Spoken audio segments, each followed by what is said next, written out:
नमस्कार। 26 जुलाई को करगिल विजय के 21 वर्ष पूरे होंगे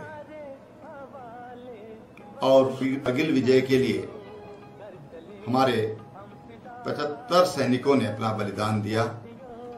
ये उत्तराखंड का इतिहास रहा है कि जब भी देश को सैनिकों की जरूरत हुई, शहादत की जरूरत हुई, तो उत्तराखंड ने उसमें अपनी भूमिका अग्रिम रूप से निभाई। करगिल का युद्ध ये सामान्य युद्ध नहीं था, ये असामान्य था, अभूतपूर्व था।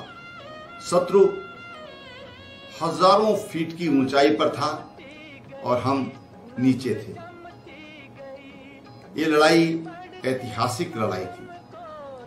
ऐसी लड़ाई न पहले लड़ी गई, न भविष्य में इस तरह की लड़ाई की संभावनाएं लगती हैं। ऐसे में हमारे सैनिकों ने जो बलिदान दिया, मैं उन सभी बलिदानियों को प्रणाम करता हूं, नमन करता हूं। उनकी जो वीरांगनाएं हैं, उनके जो बच्चे हैं, उनको ये विश्वास दिलाना चाहता हूं कि उत्तराखंड सरकार सदैव अपने सैनिकों के साथ खड़ी है। ये मैं उनको आश्वस्त करना चाहता हूं। मैं यह भी बताना चाहता हूं, उत्तराखंड राज्य पहला राज्य है जिन्होंने शहीद सैनिकों के परिजनों को, उनके जो आश्रित हैं, उनको सरकारी नौकरी देने का काम किया है। जो धनराशि दी जाती है, हमारा स्पष्ट मानना है कि राशि चाहे कितनी अधिक हो, एक समय सीमा के अंतर्गत तो फिर समाप्त हो जाती है और इसलिए उनके आश्रित को सरकार की तरफ से सरकारी नौकरी का प्रावधान किया गया। इसी तरह से जो हमारे अर्धसैनिक बल हैं, उनके जो आश्रित हैं, उसके लिए भी इसी तरह का प्रावधान किया गया है। ये प्रावधान इन 3 वर्षों में हमने किया है। इन 3 वर्षों में लगभग 4000 सैनिक, उन पर हमने सम्मान के रूप में 31 करोड़ रुपया सम्मान राशि के रूप में उनके परिजनों को दिया गया है। मैं तमाम उन सैनिकों को, उनके आश्रितों को एक बार फिर आश्वस्त करता हूं कि हमारी सरकार उनके साथ में है, हम सदैव उनके साथ खड़े होंगे। इसी तरह से जो द्वितीय विश्व युद्ध के पेंशनधारी थे, उनको मात्र 4000 रुपया पेंशन मासिक रूप से दी जाती थी।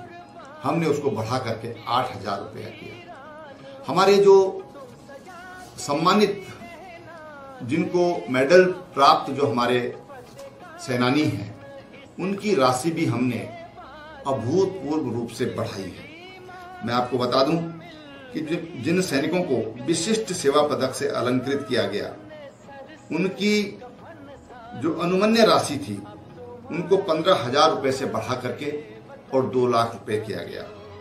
अति विशिष्ट सेवा मेडल प्राप्त उनको 7,000 रुपए मिलता था, जिनको बढ़ा करके 1,50,000 रुपए किया गया। सेना मेडल पर राशि पहले अनुमन्य नहीं थी, अब इसके लिए 1 लाख रुपए की राशि अनुमन्य की गई है। इसी प्रकार विशिष्ट सेवा मेडल में एक मुफ्त जो अनुमन्य राशि को 3,000 रुपए से बढ़ा करके और 75,000 रुपया किया गया। ये हमारी अपने सैनिकों के प्रति, उनके आश्रितों के प्रति हमारी जो सद्भावनाएं हैं, उसको प्रकट करती है।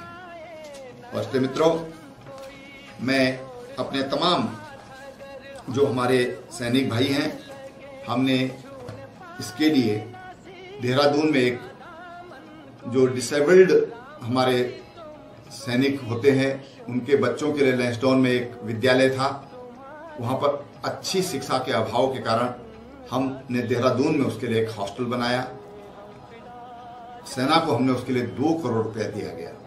आज उन बच्चों की चॉइस है, उनके पास अनेक विद्यालय हैं, वो अपनी योग्यता के अनुसार उन विद्यालयों में पढ़ सकते हैं। यही नहीं, हमने उनके बच्चों के लिए, जो बच्चे कंप्यूटर ट्रेनिंग करना चाहते हैं, देहरादून और उधम सिंह नगर में उसके लिए कंप्यूटर ट्रेनिंग का भी हम लोगों ने उनके लिए व्यवस्था की। इसके अलावा मैं बताना चाहता हूं कि राज्य सरकार ने होम स्टे नीति हम लाए, पिरूल से बिजली बनाने की नीति हम लाए, सौर ऊर्जा की नीति हम लाए हैं।